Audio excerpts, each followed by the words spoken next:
Kita semua pasti pernah bermimpi untuk mengunjungi Arktika dan menyaksikan keajaiban alam seperti beruang kutub bermain-main di atas bongkahan es atau indahnya aurora borealis di langit.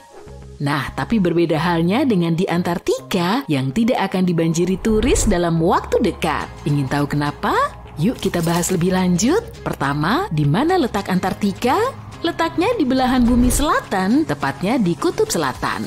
Benua ini dikelilingi oleh Samudra Antartika dan hampir seluruhnya tertutup es, menjadikannya salah satu tempat paling terpencil dan paling dingin di bumi. Apa kamu pernah bertemu seseorang yang sudah mengunjungi Antartika?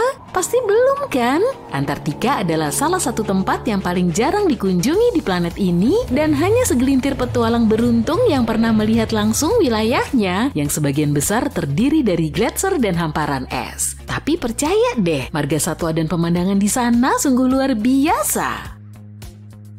Kenapa kita sebaiknya tidak berkunjung ke Antartika? Pertama, kondisi lingkungannya sangat rapuh dan mudah rusak. Ditambah lagi tidak ada populasi penduduk asli di benua ini. Jadi perjalanan kita akan terasa seperti mengunjungi sebuah pulau tak berpenghuni. Dan jangan lupa bahwa ini juga salah satu tempat tujuan termahal. Terlepas dari semua itu, Antartika tidak sepenuhnya dijaga seperti benteng, tapi ada perjanjian internasional yang disebut Traktat Antartika. Traktat ini dirancang untuk mencegah aktivitas yang tidak diinginkan di benua ini dan melarang beberapa bentuk pengujian dilakukan di sana oleh negara-negara anggotanya.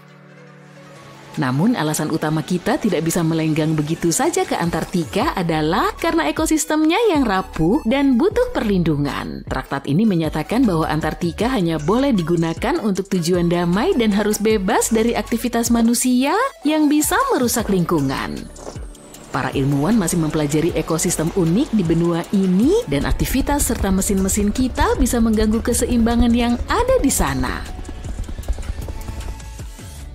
Kalau kamu masih ingin pergi ke Antartika, perizinannya tidaklah mudah. Warga negara Amerika Serikat misalnya harus mengisi formulir khusus dan mengirimkannya ke Office of Ocean and Polar Affairs. Dan saat berada di sana, kamu harus mematuhi sejumlah aturan ketat untuk melindungi lingkungan, seperti tidak mengganggu satwa liar atau mengambil cindera mata, seperti batu, tanaman, atau hewan.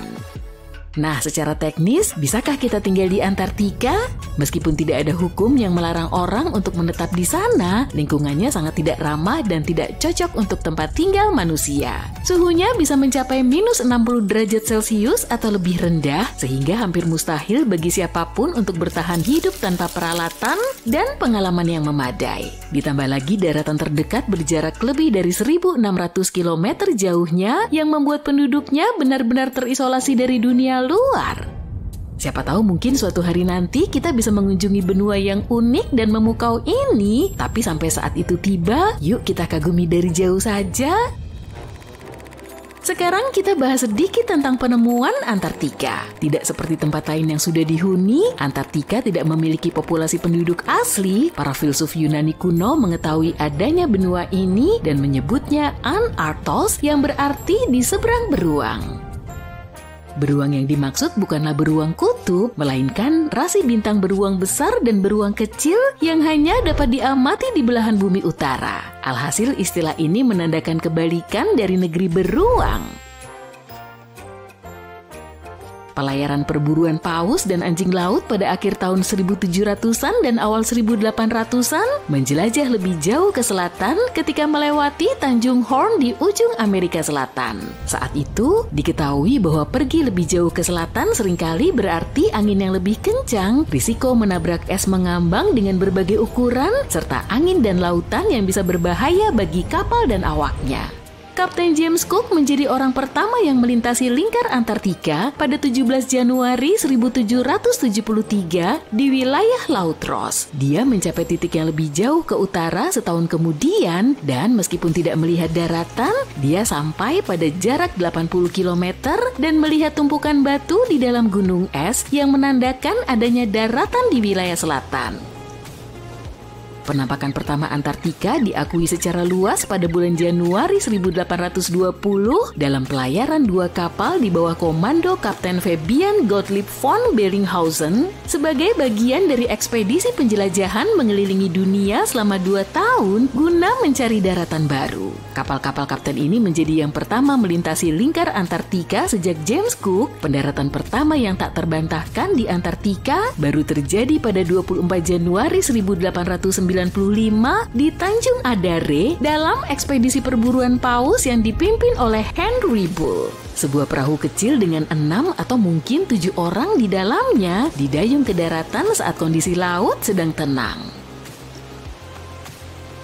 Kamu mungkin gak akan percaya, tapi Antartika sebenarnya adalah gurun loh. Dengan semua es itu, kamu pasti mengira tempat ini seperti surga musim dingin dengan permainan lempar bola salju dan coklat panas sepanjang hari. Saat membicarakan gurun, kita membayangkan unta, kaktus, dan orang-orang yang kesulitan mencari air. Tapi lain ceritanya di Antartika. Kesulitannya bukan dalam mencari air, melainkan menemukan sesuatu yang tidak tertutup es. Curah hujan rata-rata hanya sekitar 10 mm dalam 30 tahun terakhir. Itu seperti beberapa tetes hujan dibandingkan yang biasa kita rasakan. Jadi secara teknis, bukan bukit pasir atau panas terik yang menjadikan sebuah wilayah sebagai gurun, melainkan kurangnya curah hujan. Tapi tenang, kalau tersesat di Antartika, kamu nggak perlu khawatir kehausan. Pastikan saja kamu membawa jaket dan sarung tangan, karena suhunya cukup dingin untuk menjadikanmu es lilin. Antartika bukan hanya salah satu tempat paling kering di bumi, tapi juga paling dingin, paling berangin, dan paling tinggi. Sungguh pencapaian yang luar biasa. Para penguin dan ilmuwan di Antartika terkadang merasa bingung soal penentuan waktu. Tidak seperti tempat lain di bumi, tidak ada zona waktu Antartika. Semua garis bujur bertemu di satu titik di kutub selatan, sehingga agak membingungkan untuk mengetahui pukul berapa tepatnya sekarang. Kamu mungkin berpikir, terus gimana dong para ilmuwan dan peneliti mengetahui waktu di sana? Pertanyaan bagus. Mereka biasanya berpegang pada zona waktu negara dari mana mereka berangkat. Akan tetapi karena ada berbagai pos dari seluruh dunia di semenanjung Antartika, situasinya bisa menjadi sedikit rumit. Bayangkan mencoba berkoordinasi dengan negara tetangga tanpa membangunkan mereka secara tidak sengaja di tengah malam. Kamu mungkin berpikir tidak banyak yang sanggup bertahan di tempat dengan suhu yang sangat dingin, matahari yang nyaris tidak pernah muncul, dan angin yang bisa menerbangkanmu dalam sekejap. Nah, seperti di banyak tempat di bumi, kehidupan juga menemukan jalannya di Antartika. Percaya atau tidak, benua beku ini penuh dengan aktivitas. Antartika adalah rumah bagi miliaran krill yang menarik sangat banyak anjing laut dan penguin untuk datang. Tapi jangan biarkan penampilan mereka yang imut dan menggemaskan menipumu ya. Penguin adalah perenang ulung dengan tubuh ramping yang akan membuat para peraih medali Olimpiade iri. Penguin datang ke daratan untuk berkembang biak dan bersantai, tapi bakat mereka yang sesungguhnya adalah mencuri kerikil dari satu sama lain dan membentuk kerumunan yang presisi agar tetap hangat. Antartika juga merupakan rumah bagi spesies penguin terbesar di bumi, yaitu penguin kaisar. Burung ini memang nggak bisa terbang, tapi bukan berarti mereka nggak bisa melompat ya. Bahkan beberapa di antaranya bisa melompat. Wilayah vulkanis terbesar di bumi tidak berada di Afrika atau Jepang, melainkan di bawah es Antartika. Para ilmuwan menemukan 138 gunung berapi di bagian baratnya. Jika mereka bergejolak, kamu pasti akan menyadarinya. Gunung-gunung ini bisa mencairkan es dalam jumlah besar dan membuatnya berpindah ke lautan, menaikkan permukaan air laut, dan membuat planet kita tak bisa dihuni manusia. Tapi sebelum kamu berkemas untuk terbang ke planet lain, dengerin ini dulu yuk. Hanya 2 gunung berapi Antartika yang secara resmi dikategorikan aktif dan dibutuhkan serangkaian letusan dari dekade ke dekade untuk memberi dampak serius pada seluruh dunia. Gunung Erebus, salah satu dari 2 gunung berapi Antartika yang masih aktif, menyandang predikat sebagai gunung berapi paling aktif di bagian selatan dunia. Gunung ini terus meletus setidaknya sejak tahun 1962. Erebus mengeluarkan gumpalan gas dan uap, bahkan terkadang memuntahkan bebatuan yang disebut para ilmuwan sebagai erupsi strombolian. Salah satu fitur paling kerennya adalah danau lava di salah satu kawah puncaknya dengan material cair di permukaannya. Danau seperti ini agak langka karena membutuhkan kondisi tertentu untuk memastikan permukaannya tak pernah membeku. Gunung berapi aktif kedua adalah Pulau Deception, sebuah daratan berbentuk tapal kuda. Ini adalah kaldera gunung berapi aktif yang terakhir kali meletus lebih dari 50 tahun lalu. Para ilmuwan yang memantaunya mengatakan gunung ini tidak akan meletus lagi dalam waktu dekat. Antartika juga memiliki banyak fumarol. Fumarol adalah ventilasi vulkanik yang melepaskan gas dan uap ke udara. Dalam kondisi yang tepat, muntahannya bisa cukup untuk membangun menara es fumarol hingga setinggi 3 meter. Para ilmuwan mengawasi gunung berapi Antartika dengan seismometer yang mendeteksi ketika bumi mulai bergetar akibat aktivitas vulkanis. Terkadang mereka juga menggunakan teknologi yang lebih rumit, tapi itu semua sangat menantang karena jauhnya wilayah kutub ini dan sangat sulit untuk sampai ke sana. Itulah kenapa tidak ada yang bisa memprediksi kapan salah satu gunung berapi yang tengah tertidur di benua ini akan meletus. Kita bisa menebak seperti apa kondisi ini jika menganalisis peristiwa dari hampir 20.000 tahun yang lalu. Yuk kita mulai! Pada masa itu, salah satu gunung berapi yang tertidur di Antartika, Gunung Takahe, mengalami serangkaian letusan dan memuntahkan sejumlah besar halogen yang kaya akan ozon. Beberapa ilmuwan mengatakan peristiwa ini menghangatkan belahan bumi selatan. Gletser mulai mencair dan membantu mengakhiri zaman es terakhir. Agar peristiwa ini terulang kembali, kita butuh serangkaian letusan dengan zat yang kaya akan halogen dari satu atau beberapa gunung berapi yang sekarang berada di atas es. Kemungkinannya sangat kecil, tapi karena sudah terjadi di masa lalu, ini tidak sepenuhnya mustahil. Untuk gunung berapi yang bersembunyi di bawah lapisan es tebal, sepertinya gasnya tidak akan sampai ke atmosfer, tapi gas ini cukup kuat untuk melelehkan gua-gua besar di dasar es dan menghasilkan air lelehan dalam jumlah besar. Lapisan es Antartika Barat basah dan tidak membeku di dasarnya, sehingga air yang mencair ini akan bekerja sebagai pelumas dan segera menggerakkan es di atasnya. Volume air yang dihasilkan gunung berapi besar sekalipun tidak ada apa-apanya dibandingkan volume es di atasnya. Jadi satu letusan saja tidak akan berpengaruh. Tapi beberapa gunung berapi yang meletus di dekat atau di bawah salah satu aliran es besar Antartika Barat akan berpengaruh. Aliran es tersebut adalah sungai es yang membawa sebagian besar air beku di Antartika ke lautan. Jika kecepatannya berubah dan membawa air dalam jumlah yang tidak biasa ke dalam lautan, permukaannya akan naik. Saat es semakin menipis, akan ada lebih banyak letusan baru. Para ilmuwan menyebutnya efek runaway. Hal seperti itu terjadi di Islandia. Jumlah letusan gunung berapi meningkat ketika gletser mulai surut pada akhir zaman es terakhir. Sepertinya untuk memberi perubahan besar, beberapa gunung berapi kuat di atas es dengan gas yang penuh dengan halogen harus aktif dalam jarak beberapa dekade dan tetap bertahan selama puluhan hingga ratusan tahun. Antartika menyimpan sekitar 80% dari seluruh air tawar di dunia. Jika semuanya mencair, permukaan air laut global akan naik hampir 61 meter. Kemudian kita harus mencari planet baru untuk ditinggali, tapi skenario ini sedikit mustahil. Kemungkinan besar letusan di bawah es akan melumasi aliran es dan menyapu air ke lautan, tapi ini tidak akan menjadi akhir dunia. Meski begitu, gunung berapi super kuat dan super aktif bisa melakukannya, dan itu sudah terjadi di masa lalu. Lebih dari 200 juta tahun yang lalu, dunia mengalami perubahan besar dengan tidak hanya 1 atau 2, melainkan 4 letusan gunung berapi besar dalam waktu berdekatan. Supervulkan yang disebut Kem telah meletus berulang-ulang selama 600.000 tahun. Semua itu terjadi di Rangelia, sebongkah besar tanah yang dulunya merupakan gunung berapi supermasif yang membentang di wilayah yang kini disebut British Columbia dan Alaska. Dan bukan lava atau abu vulkanis yang merusak lingkungan, tapi letusannya membuat tingkat karbon meroket. Planet ini tidak akan pernah sama lagi. Aktivitas vulkanik ini mungkin membantu dinosaurus tumbuh dari makhluk seukuran kucing menjadi raksasa seperti yang kita lihat di Jurassic Park. Letusan ini memulai musim hujan selama 2 juta tahun. Hal ini membuat seluruh dunia menjadi panas dan lembab dan dinosaurus menyukainya. Para peneliti menggali jauh ke dalam lapisan sedimen di bawah danau kuno di Asia untuk mengungkap rahasia ini. Mereka menemukan jejak abu vulkanis dan merkuri, tanda-tanda yang jelas dari letusan dahsyat tersebut.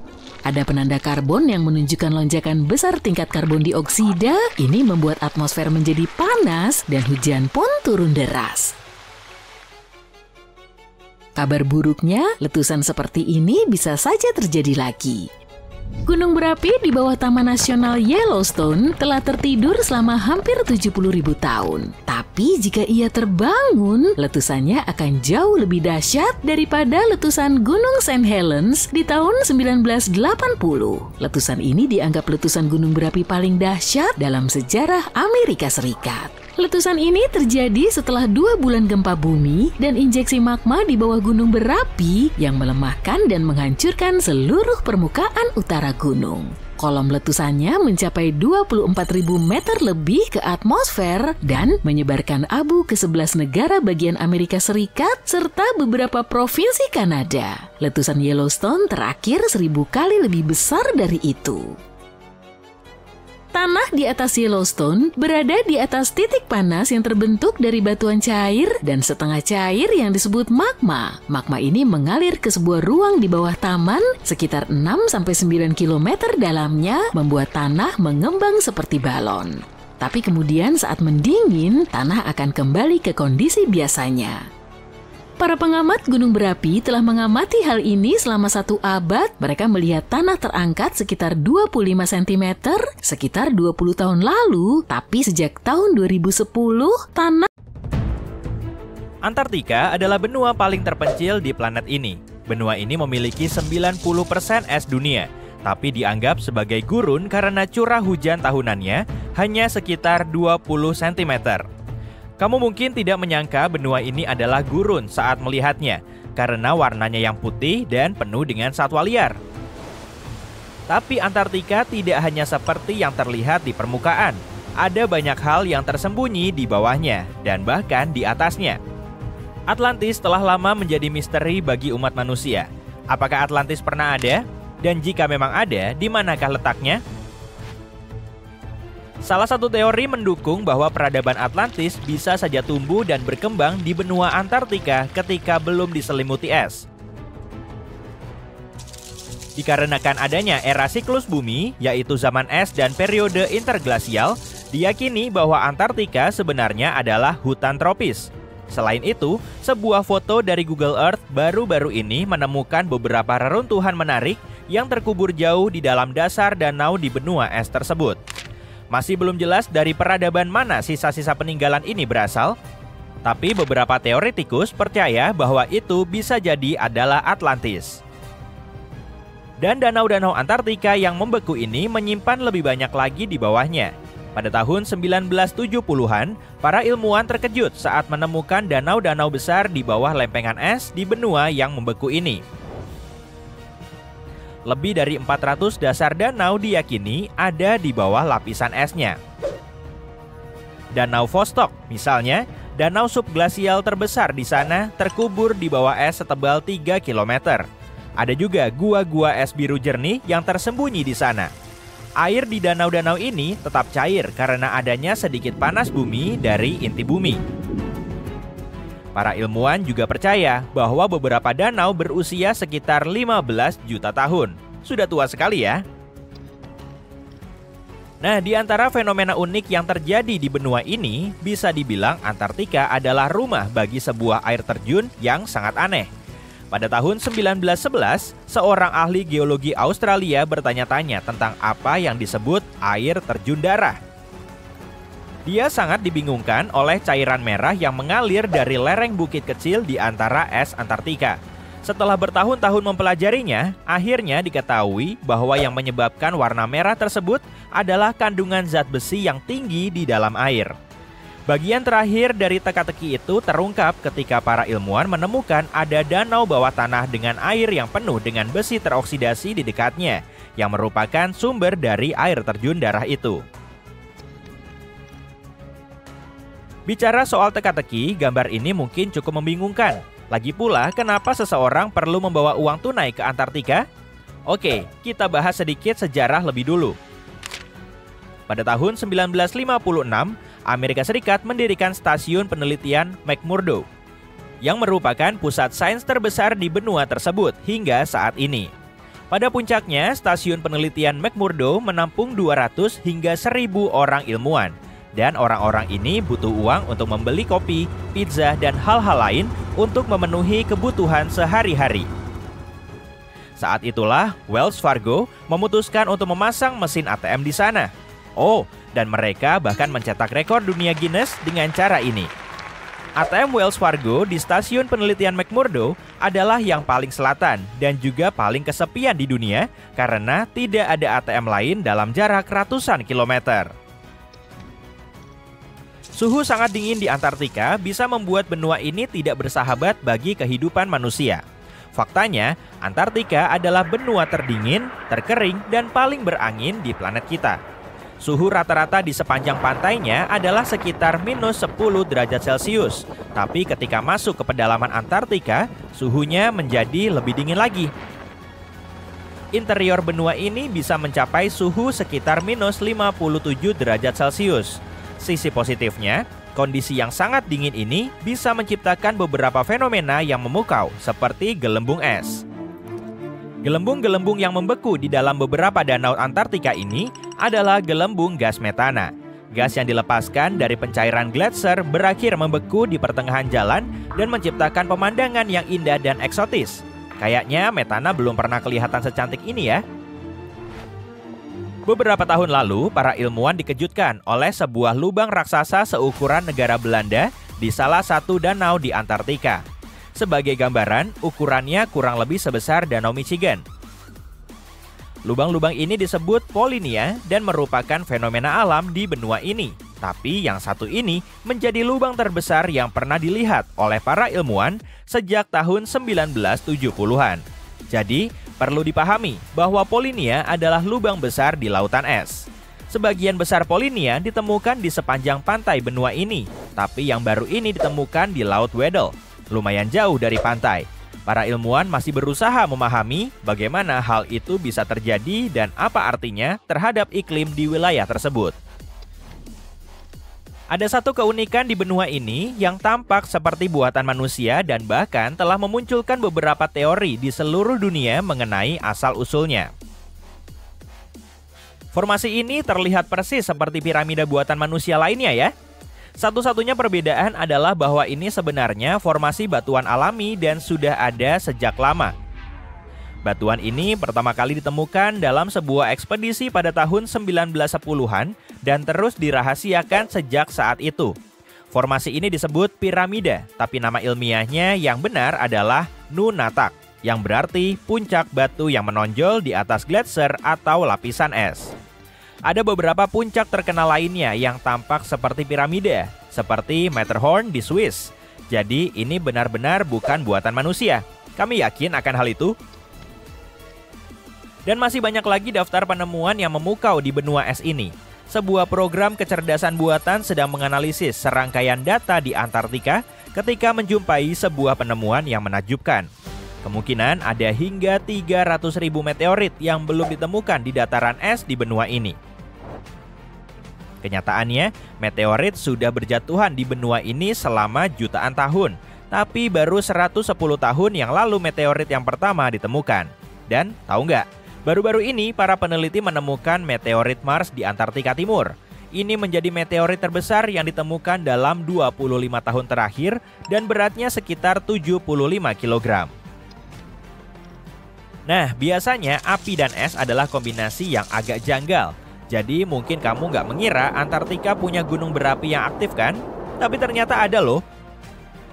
Gunung berapi yang dikenal sebagai Gunung Erebus adalah gunung berapi aktif paling selatan di dunia dengan magma cair dan lava yang membara selama ribuan tahun. Sebenarnya, Gunung Erebus ini sudah aktif selama lebih dari 1 juta tahun dan merupakan gunung berapi tertinggi kedua di Antartika dengan ketinggian 3.600 meter. Sebelumnya, kami sudah menyebutkan bahwa Antartika dulunya tidak tertutup es. Tapi bisakah kamu membayangkan hutan hujan yang sangat luas menutupi seluruh benua ini? Ini bukan cerita fiksi ilmiah, tapi memang kenyataannya. Jejak daun dan fosil kayu dengan jelas menunjukkan tanda-tanda adanya pohon-pohon tropis di wilayah tersebut. Penelitian fosil juga telah mengungkap sesuatu yang luar biasa, yaitu bahwa Antartika adalah rumah bagi cacing tertua di dunia. Menurut National Geographic, fosil sperma yang ditemukan di Antartika mengungkap spesies cacing yang sudah lama punah dan berusia sekitar 50 juta tahun.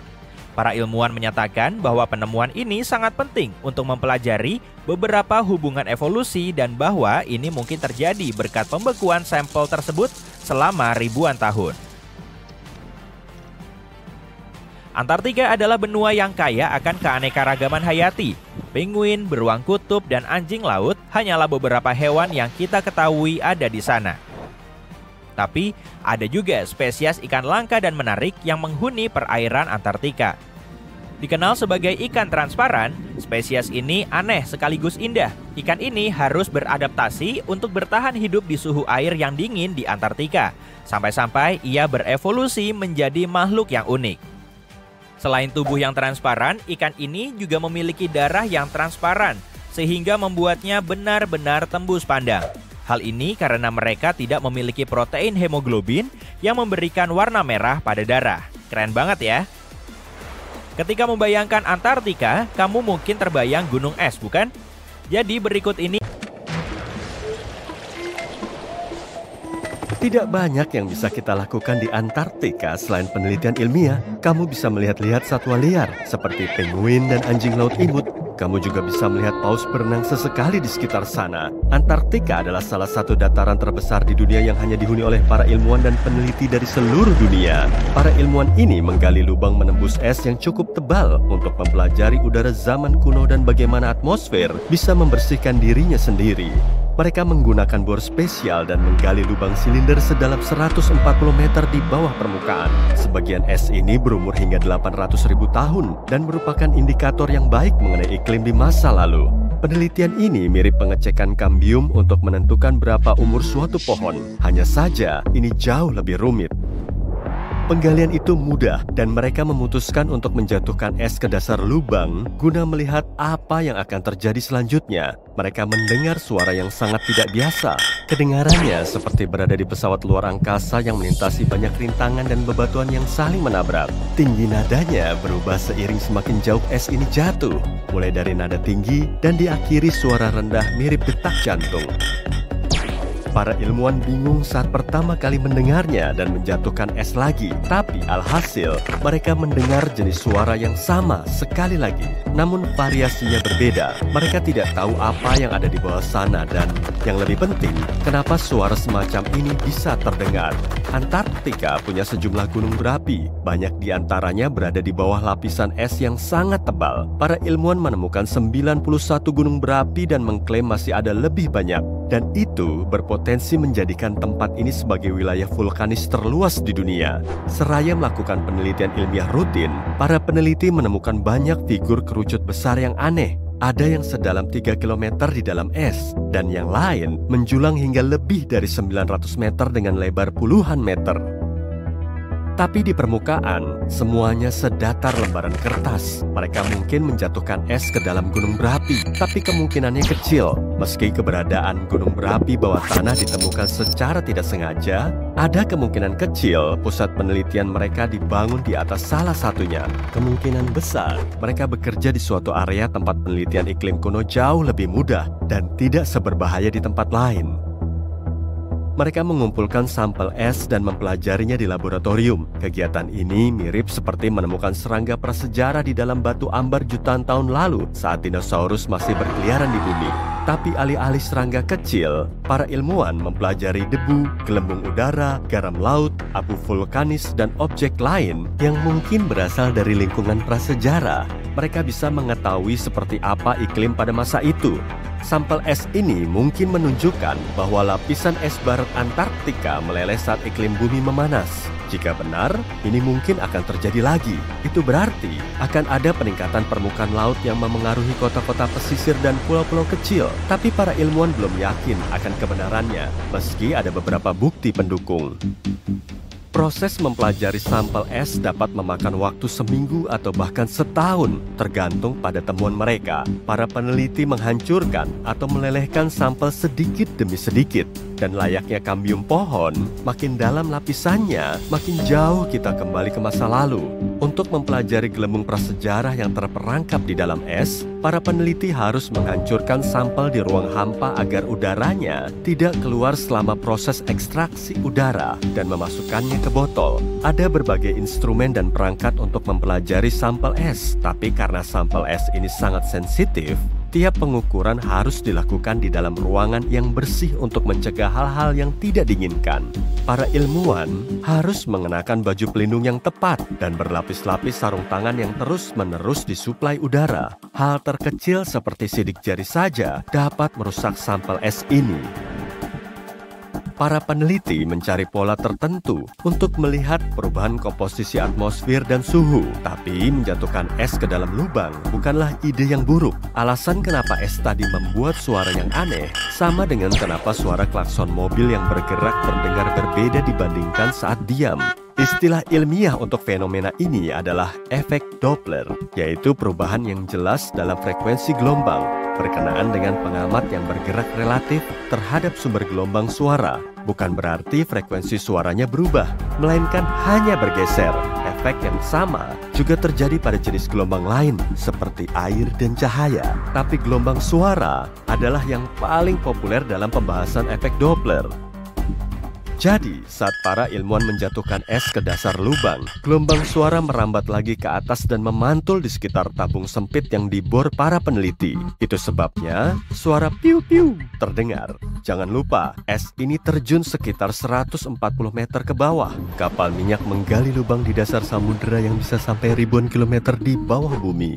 Kola Super Deep Borehole di Rusia adalah lubang terdalam yang pernah dibuat oleh manusia. Kedalamannya mencapai 12.200 meter di bawah permukaan dan butuh hampir 20 tahun untuk mencapai kedalaman 12 km ini. Di bawahnya masih ada setengah jarak lagi untuk mencapai mantel bumi.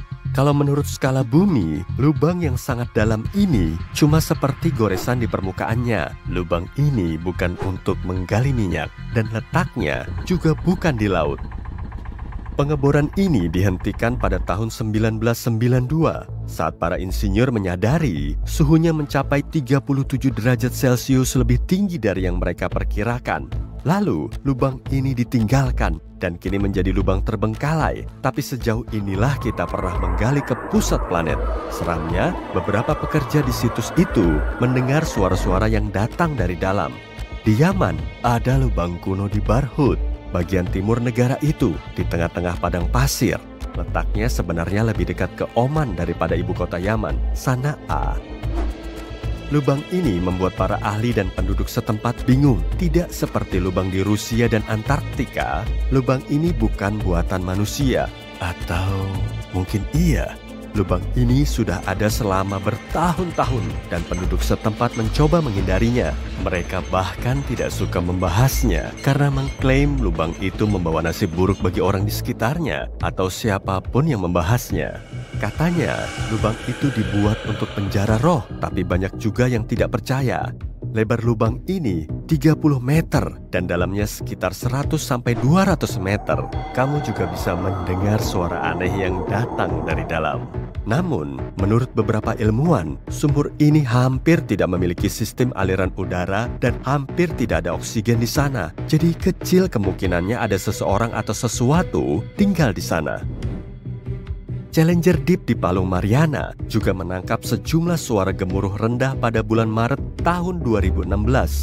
Beberapa gemuruh ini diikuti suara memekik.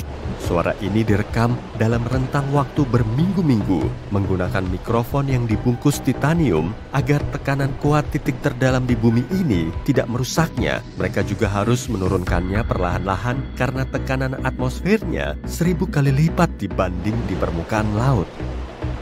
Selama 23 hari penuh, mikrofon itu merekam suara kas paus yang lewat dan kapal yang berlayar dari permukaan dan bahkan suara gemuruh gempa bumi di sekitar sana. Tapi mereka masih belum tahu apa penyebab suara awal sebelumnya. Para peneliti tidak dapat menentukan apakah suara dari bawah palung Mariana itu disebabkan oleh manusia atau alam. Mereka juga ingin tahu apakah suara ini memengaruhi kehidupan laut, seperti lumba-lumba dan paus yang mengandalkan ekolokasi. Mereka masih belum bisa mengetahuinya, tapi para ilmuwan memperkirakan bahwa laut sekarang kira-kira 10 kali lebih berisik dibanding 50 tahun lalu. Dengan perkembangan teknologi dalam pengiriman barang, kapal selam, dan bangunan bawah air, laut hanya akan makin berisik Banyak hewan menakutkan yang hidup jauh di balik ombak, seperti cumi-cumi vampir ini, yang hidup 914 meter di bawah permukaan laut dalam kegelapan yang nyaris sempurna. Hewan ini memiliki jubah seperti jubah vampir. Itulah sebabnya disebut cumi-cumi vampir. Jauh di dasar, ia tidak dapat menggunakan tinta untuk mempertahankan diri. Jadi hewan ini telah mengembangkan taktik yang tidak biasa. Tubuhnya memancarkan cahaya untuk menakut-nakuti predator. Jika taktik ini gagal, cumi-cumi vampir dapat membalikan tubuhnya ke dalam, menampakkan duri-duri kecil.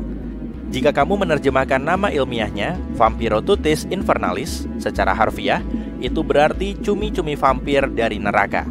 Meskipun penampilannya menakutkan, cumi-cumi ini adalah hewan laut yang tidak berbahaya. Makhluk tadi tidak berasal dari luar angkasa, tapi objek yang satu ini pasti berasal dari luar angkasa. Sebelum Elon Musk menemukan cara untuk menggunakan kembali roket, NASA hanya membuang roket-roket yang sudah tua setelah meluncurkan astronot ke luar angkasa, sebagian besar di lautan atau padang pasir. Pada tahun 2012, Jeff Bezos meluncurkan misi untuk menemukan roket Apollo 11. Mereka menemukannya dengan menggunakan sonar, tapi kondisinya sangat buruk. Roket tersebut berada di dasar lautan, tidak jauh dari lokasi yang diperkirakan. Mereka berhasil menyelamatkan mesin dan merekonstruksi 2 di antaranya. Kota hilang paling terkenal adalah Atlantis, tapi sayangnya kita masih belum menemukannya.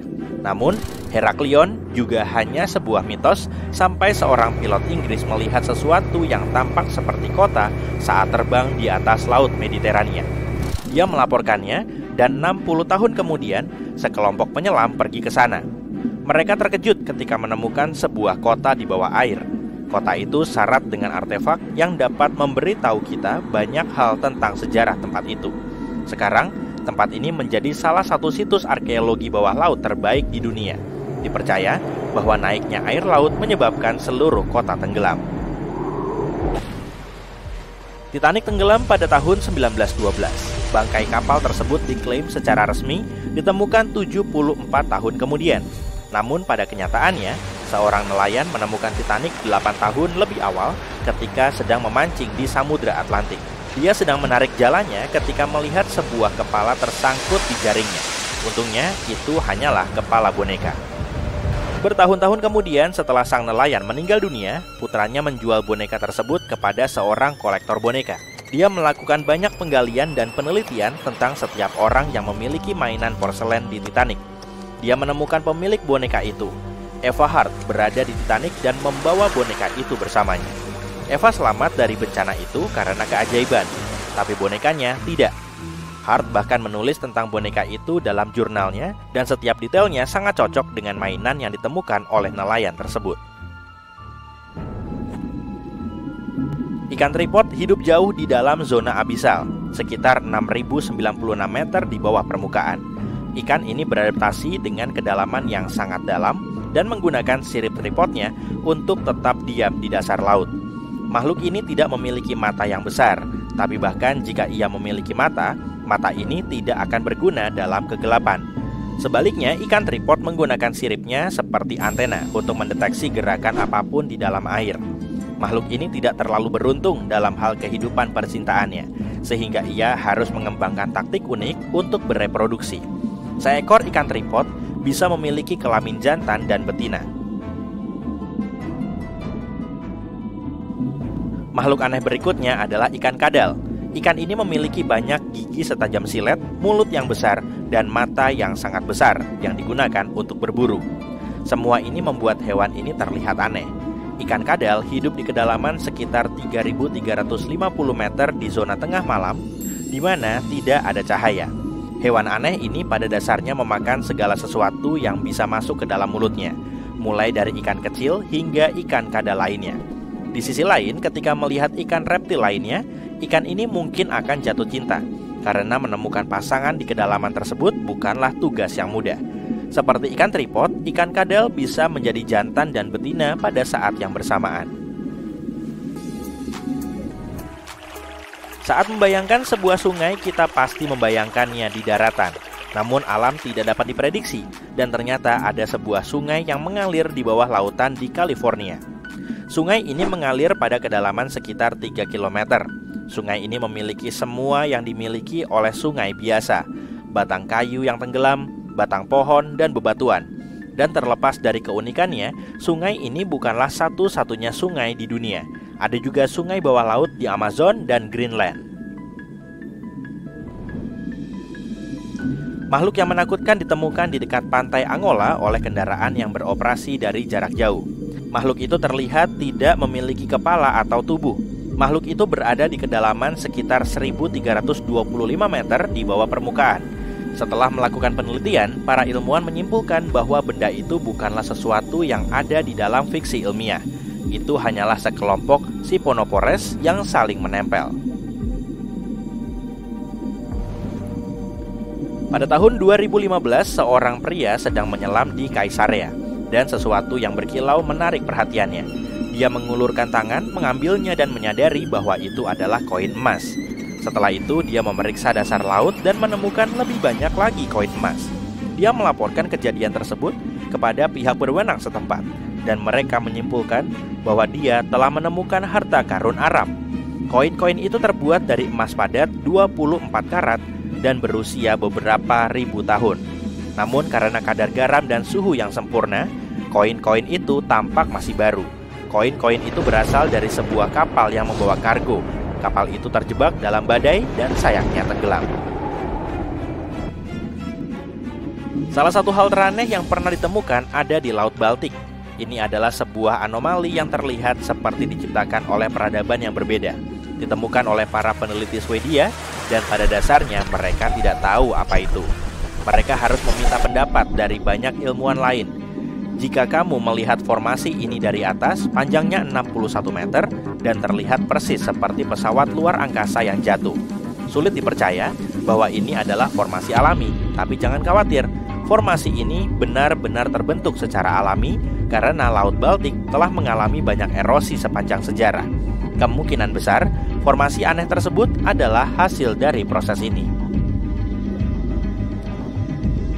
Sekelompok penyelam di Madagaskar terkejut ketika mereka menemukan pisau sepanjang 2,13 meter di dasar laut. Spekulasi pun segera bermunculan dan banyak yang mengatakan bahwa pisau tersebut berasal dari raksasa yang pernah bertarung melawan Megalodon dan hidup di bumi ribuan tahun yang lalu. Itu bisa menjadi cerita yang bagus, tapi kemungkinan besar pisau itu adalah properti film yang hilang di laut. Salah satu hewan paling aneh di lautan adalah hiu berjumbai. Ikan ini diyakini sebagai alasan dari semua cerita ular laut yang ditulis oleh para penjelajah laut di masa lalu. Hewan ini hidup cukup dalam di lautan, tapi terkadang mereka dapat terlihat di perairan dangkal. Itu sangat langka, tapi mungkin saja terjadi. Hiu berjumbai memiliki mulut besar dengan sekitar 300 gigi. Hiu ini juga memiliki tubuh panjang yang terlihat seperti kadal dan merupakan spesies hiu yang benar-benar unik.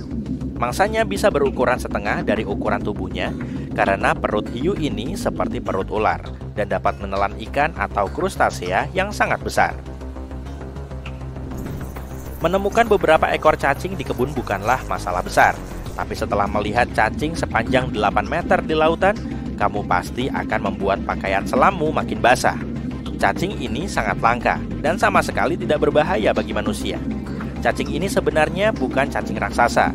Ini adalah sekelompok zooids yang saling menempel dalam formasi berbentuk cacing. Tahu nggak kalau NASA bukan cuma mengeksplorasi bintang, planet, galaksi atau lubang hitam? Sulit dipercaya, tapi benar loh. Badan ini juga membuat penemuan di sini, di planet Bumi. Jadi, apa temuan terbaru NASA? Apa di bawah es ada kehidupan? Saat menganalisis data baru-baru ini, mereka menemukan hal tersembunyi di bawah es Antartika yang sulit dipercaya. Dan ini bukan cuma mengubah semua pengetahuan kita tentang seluruh sistem air di bumi loh, tapi juga bisa bantu meneliti kehidupan di ruang angkasa. Keberadaan manusia mungkin juga tergantung pada pemahaman tentang Antartika dan rahasianya. Jadi, penemuan terkini itu mengungkap informasi vital tentang keberlangsungan hidup kita. Tapi sebelum lanjut, coba kita cek sejauh mana pengetahuanmu tentang tempat ini, di mana sejauh mata memandang, kamu cuma bisa melihat es. Antartika adalah salah satu dari 7 benua yang berlokasi di belahan bumi selatan. Benua ini ada di posisi kelima dalam hal luas area totalnya, dan itu berarti hampir 2 kali luas Australia. Ingin melihat meteorit sungguhan? Ke Antartika aja. Karena iklimnya yang kering, Antartika adalah salah satu tempat terbaik untuk mengamati ruang angkasa. Lebih kerennya lagi, kamu bisa menemukan meteorit di permukaan putih benua itu. Ilmuwan telah mengumpulkan sekitar 45.000 meteorit dari sana, dan diperkirakan masih ada 300.000 meteorit lagi. Karena di sana tidak banyak batu terestrial, mudah bagi mereka untuk menemukan meteorit berkat warnanya yang gelap. Lingkungan gurun Antartika yang kering juga membantu mengawetkan batuan ini. Bahkan, batuan yang jatuh ke bumi lebih dari 1 juta tahun lalu. Kebayang nggak aktivitas vulkanik di Antartika? Sulit memang. Tapi inilah tempat api bertemu es. Antartika Barat adalah lokasi terjadinya sebagian besar aktivitas vulkanik. Ilmuwan baru-baru ini menemukan 138 gunung berapi di Antartika Barat saja. Wah! Mungkin kamu mengira kalau Antartika selalu dingin, tapi enggak loh. Suhu di wilayah pesisirnya bisa sehangat 10 derajat Celcius. Nah, apa kamu pernah bayangkan seperti apa rupa Antartika tanpa es? Mungkin sekarang sulit dibayangkan, tapi area ini enggak selalu tertutup es loh. Tapi itu 34 juta tahun lalu. Jadi tak ada yang bisa bercerita kayak apa permukaan benua itu tanpa es. Namun, NASA mengubah itu. Mereka bikin simulasi komputer dan menyusun peta terakurat tentang kondisi benua ini sekarang. Yang mereka lihat luar biasa. Benua ini sama sekali nggak rata seperti kelihatannya. Antartika sangat naik turun dengan lembah, dataran bergelombang, dan gunung-gunung tinggi. Tapi ini belum apa-apa dibanding apa yang mereka temukan di bawah es Antartika. Apa itu? Genderang! NASA menemukan 2 danau baru di bawah gletser. Dan yang lebih keren lagi, mereka menemukan kedua danau ini dari ruang angkasa. Gimana caranya? Kalau jawabanmu satelit berteknologi tinggi, kamu benar. Tahun 2003, NASA meluncurkan satelit bernama ICESat. Satelit ini mengukur keseimbangan massa lembaran es dan ketinggian awan serta aerosol. Satelit itu juga membantu pembuatan peta Antartika tanpa es. Tahun 2010, Agensi Antariksa Eropa meluncurkan satelit kedua, CryoSat-2. Satelit ini bertujuan untuk melacak perubahan ketebalan es. Lalu tahun 2018, NASA meluncurkan ICESat-2 yang ketiga, yang mengikuti pesawat ruang angkasa ICESat. Satelit ini mengukur elevasi lembaran es dan ketebalan es laut. Ini adalah instrumen laser pengamat bumi tercanggih milik NASA. Satelit ini mengirimkan data dengan presisi tertinggi. Dan ketika dipadukan dengan data dari satelit lain, menemukan kedua danau baru ini di dekat sepasang danau yang lebih besar menjadi mungkin. Tapi bagaimana mungkin danau-danau ini ada sejak awal? Ketebalan rata-rata sebagian besar es Antartika sekitar 1,9 km. tapi di beberapa tempat bisa melebihi 3 km, terutama di musim dingin. Jadi, mungkin kamu kira nggak ada apapun di bawah sana, tapi sains bilang sebaliknya. Mustahil melihatnya dengan mata telanjang, namun es benua itu perlahan-lahan tapi terus-menerus mengalir ke arah yang berbeda karena kekuatan beratnya. Tapi selama bertahun-tahun, ilmuwan belum tahu cara air bergerak. Hal itu mulai berubah di tahun 2007 ketika data yang dikumpulkan satelit ICET memberikan gambaran tentang apa yang disembunyikan di bawah permukaannya. Awalnya, mereka menemukan seluruh jaringan danau air lelehan yang terhubung di bawah aliran es Antartika yang mengalir deras, dan jumlahnya ada ratusan. Ahli glasiologi Scripps Institution of Oceanography, Helen Amanda Fricker, menemukan bahwa perubahan elevasi yang diukur oleh ICET terjadi karena dinamika danau-danau ini. Danau-danau ini tidak menahan air lelehan secara statis. Alih-alih, danau ini terisi dan terkuras terus-menerus dari waktu ke waktu melalui sistem saluran air. Dan saat itu, es di atasnya naik turun. Tapi kemana mengalirnya? Ke laut tentu, dan alirannya deras. Sebuah studi terkini yang salah satunya dilakukan oleh Fricker menemukan bahwa aliran satu danau menuju laut adalah sebanyak 198 miliar galon hanya dalam 3 hari. Banyak sekali misteri tentang cara kerja alam yang masih menunggu dipecahkan. Tapi menemukan 2 danau baru tersebut akan memberi ilmuwan gambaran yang lebih baik tentang secepat apa lembaran es Antartika berubah karena iklim menjadi lebih hangat dan bagaimana dampaknya terhadap arus laut serta kenaikan ketinggian air laut global. Siklus pengisian dan pengurasan danau juga menyebabkan lembaran es mengalami retak-retak dan celah dalam. Jadi, informasi yang mereka temukan dari danau-danau baru ini juga memberi mereka pemahaman lebih baik tentang kerusakan permukaan es. Mereka juga akan mampu menilai bagaimana sistem pengisian dan pengurasan ini mempengaruhi kecepatan es tergelincir ke laut dan samudra. Dan itu berarti mereka bisa mengevaluasi bagaimana tambahan air tawar bisa mengubah ekosistem laut. Penemuan ini juga bisa menyimpulkan apa ada kehidupan di bawah es. Wih. Ilmuwan mengebor sampai sekitar 1068 meter es dan menemukan sampel air yang diambil dari salah satu danau itu mengandung 10.000 sel bakteri per milimeter. Jumlah kehidupan bakteri setinggi itu adalah pertanda baik. Karena berarti perairan yang mengandung es juga bisa mendukung bentuk-bentuk kehidupan yang lebih tinggi, seperti binatang mikro, dan bahkan mungkin salah satu danau baru ini adalah tempat tinggalnya. Tapi hal yang paling seru, danau baru itu bisa bantu mereka memahami apa mungkin ada kehidupan di planet-planet lain. Ilmuwan percaya kehidupan apapun di bawah permukaan planet Mars yang membeku mungkin mengikuti pola yang teramati di Danau Antartika. Jadi, ada kemungkinan mereka akan menemukan informasi penting baru tentang jenis kehidupan yang pernah ada di planet merah itu. Tapi kamu tak akan mau berada di sana di musim dingin. Suhu terendah di bumi yang bisa kamu alami adalah minus 89 derajat Celcius di tahun 2010. Bahkan terjadi suhu yang lebih rendah lagi, minus 93 derajat Celcius. Dan kamu akan merasakan hawa dingin ini jauh lebih parah karena angin kering dan kencang. Apa kamu tahu bahwa luas permukaan es di Antartika juga berubah sepanjang tahun? Di musim panas, luasnya sekitar 3 juta kilometer persegi. Tapi saat musim dingin, luasnya bertambah jadi 19 juta kilometer persegi. Meskipun ada perubahan, Antartika tetap merupakan area es terluas di bumi. Sorry Arktik, kamu kalah.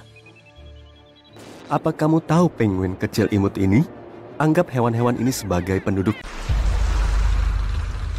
Saat itu adalah awal abad ke-20 dan 2 rival ini, Robert Scott dan Roald Amundsen, memulai ekspedisi mereka untuk menjadi orang pertama dalam sejarah yang mencapai Kutub Selatan. Perlombaan ini tidak mudah dan berakhir tragis bagi Scott. Amundsen berhasil menang dan mendirikan tendanya di kutub mendahului para pesaingnya. Ekspedisi Scott dikenal dengan nama Terra Nova. Seorang anggotanya, ahli geologi Inggris bernama Thomas Griffith Taylor, tidak hanya selamat dari kondisi yang keras, tapi juga membuat penemuan yang tak terduga. Dia menemukan air terjun yang tampak seperti darah di dasar berbatu gletser yang sekarang dinamai dengan namanya pada tahun 1911. Para ilmuwan membutuhkan waktu lebih dari 1 abad untuk mencari tahu apa alasan terciptanya warna yang menakutkan itu. Sebuah tim ilmuwan Amerika melakukan perjalanan ke Gletser Taylor dengan mikroskop elektron yang kuat untuk menganalisis kandungannya. Penelitian sebelumnya telah menggores permukaan teka-teki warna merah itu, tapi belum ada yang melakukan analisis skala penuh terhadap susunan mineraloginya. Para peneliti ini menggunakan sebuah peralatan analitik dan menemukan nanosfer kecil yang kaya akan zat besi. Partikel-partikel yang sangat kecil ini yang berukuran 1/100 sel darah merah manusia berasal dari mikroba purba. Partikel ini tumbuh subur di dalam lelehan air Gletser Taylor. Bola nano ini penuh dengan zat besi, silikon, kalsium, aluminium, dan natrium membentuk komposisi unik yang mewarnai air subglasial itu dengan warna merah yang cerah. Nanosfer ini tidak memiliki struktur kristal yang biasa ditemukan pada mineral, dan itulah sebabnya metode pendeteksian sebelumnya gagal menemukannya. Kedalaman es di Gletser Taylor menyimpan komunitas mikroba purba yang telah berkembang dalam isolasi selama ribuan atau bahkan jutaan tahun. Penemuan ini bisa membantu kita dalam mencari kehidupan di luar bumi. Dr. Ken Levy, seorang ilmuwan peneliti di Johns Hopkins University, memiliki keahlian yang mengesankan dalam bidang material planet dan analisis sampel Mars. Dia memutuskan untuk mencari tahu apa yang akan terjadi jika Mars Rover mendarat di Antartika. Mungkinkah rover itu menemukan apa yang membuat air terjun darah berwarna merah memukau? Para peneliti memperlakukan air terjun darah sebagai simulasi tempat pendaratan Mars. Mereka menggunakan teknik yang terinspirasi oleh penjelajah yang menjelajahi planet merah itu. Sampel yang mereka kumpulkan dikirim ke fasilitas pemrosesan Johns Hopkins. Di sana, Levy menggunakan kekuatan mikroskop elektron transmisi dan mengungkap bola nano yang penuh teka-teki itu. Dia membuat kesimpulan bahwa metode yang ada saat ini untuk menganalisa permukaan planet lain dengan penjelajah masih berkekurangan. Metode-metode tersebut tidak bisa mengungkap sifat asli dari material lingkungan, terutama di planet-planet dingin seperti Mars. Material-material ini mungkin sangat kecil dan tidak berbentuk kristal, sehingga metode pendeteksian yang ada tidak bisa digunakan. Untuk bisa benar-benar memahami esensi planet batuan, kita membutuhkan mikroskop elektron transmisi. Memasangkannya ke Mars Rover memang belum memungkinkan, tapi ini bisa menjadi awal dari era baru eksplorasi antariksa.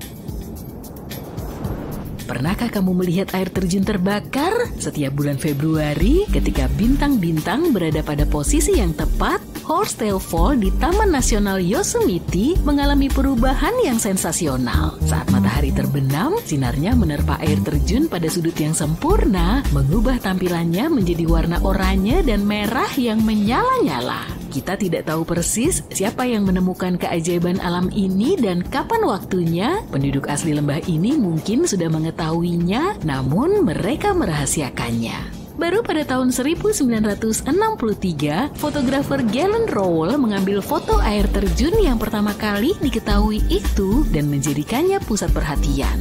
Sejak saat itu, air terjun api telah menjadi sensasi global, menyebar seperti api di media sosial dan menarik banyak orang dari berbagai penjuru dunia. Air terjun yang luar biasa ini menarik ratusan penonton setiap tahunnya, namun mereka hanya dapat melihat pertunjukannya dalam kondisi tertentu. Pertama-tama, Horsetail Fall membutuhkan aliran air yang mengalir. Jika tidak ada cukup tumpukan salju di bulan Februari, air terjun ini tidak akan memiliki cukup air untuk menciptakan keajaiban. Suhu harus cukup hangat untuk mencairkan tumpukan salju di siang hari. Jika terlalu dingin, salju akan tetap membeku dan tontonan yang berapi-api itu tidak akan menyala. Kedua, kita membutuhkan langit barat yang cerah saat matahari terbenam. Sinar matahari membutuhkan jalur yang lurus untuk mengenai air terjun ekor kuda ini dan membuatnya menjadi hidup. Dan karena cuaca di Yosemite selalu berubah-ubah, awan dapat secara ajaib menghilang tepat sesaat sebelum pertunjukan. Jika semua kondisinya tepat, kamu bisa menyaksikan api terjun Yosemite dengan segala kemegahannya selama sekitar 10 menit. Misteri batu berlayar di Taman Nasional Death Valley, California telah membingungkan para ilmuwan selama bertahun-tahun. Batu-batu besar itu tampaknya memiliki pikirannya sendiri dan bergerak melintasi racetrack playa dasar danau yang mengering. Batu-batu itu meninggalkan jejak di atas lumpur yang retak. Ada berbagai macam teori untuk menjelaskan fenomena ini, mulai dari medan magnet atau debu setan, yakni sebutan untuk angin puyuh yang kuat, hingga orang iseng. Tidak ada yang benar-benar menyaksikan batu-batu ini beraksi, yang hanya menambah misteri. Pada tahun 2006, seorang ilmuwan NASA bernama Rob Lawrence memasuki tempat itu. Dia sedang mempelajari kondisi cuaca di planet lain, tapi dia tidak bisa menolak daya tarik Death Valley dan batu-batu berlayar yang sulit dipahami itu. Tiba-tiba dia menyadari sesuatu saat mengutak-atik meja dapurnya dengan wadah Tupperware. Lawrence mengisi wadah tersebut dengan air, menyisakan sebuah batu kecil yang menyembul keluar, dan memasukkannya ke dalam freezer. Kemudian, dia menempatkan konstruksi es ini dalam nampan besar berisi air dengan pasir di bagian bawahnya dan dengan lembut meniupnya. Batu itu mulai meluncur melintasi air, meninggalkan jejak di pasir. Lawrence telah mempelajari bagaimana es dapat membuat batu-batu besar mengapung dan bergerak di sepanjang pantai pasang surut di Laut Arktik. Dengan menerapkan pengetahuan ini, dia dan tim penelitinya menemukan bahwa dalam kondisi musim dingin tertentu di Death Valley, air dan es yang cukup dapat terbentuk untuk membuat bebatuan melayang melintasi racetrack playa dengan angin sepoi-sepoi. Saat meluncur, batu-batu itu meninggalkan jejak di medan berlumpur.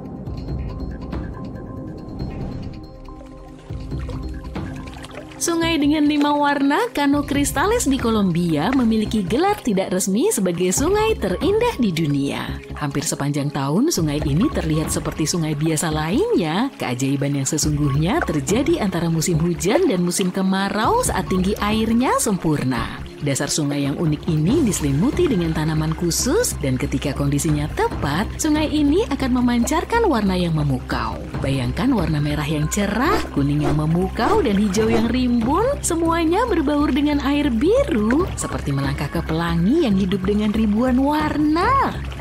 Pemandangan fenomenal ini hanya berlangsung selama beberapa minggu dari bulan September hingga November. Selama musim hujan di Kolombia, air sungai mengalir terlalu deras dan dalam sehingga menutupi dasar sungai dan menghalangi tanaman untuk mendapatkan sinar matahari yang dibutuhkan untuk mendapatkan warnanya. Dan pada musim kemarau, tidak ada cukup air untuk mendukung kehidupan yang mencolok di sungai itu. Jadi kamu harus menyaksikannya pada waktu